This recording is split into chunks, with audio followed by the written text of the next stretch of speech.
आया आया तूफान तो सुना था, लेकिन आज सुना आया आया पैसों का सैलाब। जी हां, मैं बात कर रहा हूं सैयारा मूवी की।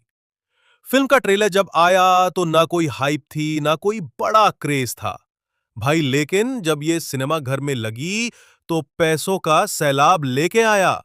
बड़े बड़े एक्टर डायरेक्टर इसका कलेक्शन देख के दंग रह गए। ये तो कुछ भी नहीं। अजय देवगन अपने आने वाली फिल्म सन ऑफ सरदार 2 को सैयारा के डर से रिलीज नहीं किया। भाई सोचो, इतना क्रेज, 60 करोड़ के लागत में बनी ये फिल्म अपने लागत का 7 गुना ज्यादा कलेक्शन कर गया है सिर्फ 2 हफ्तों में। ये तो इतिहास रच गया। फिल्म का टोटल कलेक्शन सुन के आप हैरान हो जाओगे। 425 करोड़। भाई साहब, आंखों पे विश्वास नहीं हो रहा है। ऐसा लग रहा है मानो कोई सपना है। जो काम बड़े बड़े एक्टर डायरेक्टर नहीं कर पाए, वो मोहित सूरी के ये फिल्म ने कर दिखाया। मुझे तो लगता है ये बॉलीवुड की सबसे सफल फिल्म साबित होगी। फिल्म हिंदी भाषा में ही 265 करोड़ का कलेक्शन किया है।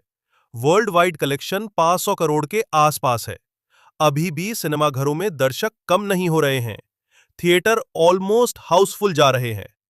थर्ड वीक तक 600 से 700 करोड़ आराम से पार कर लेगा।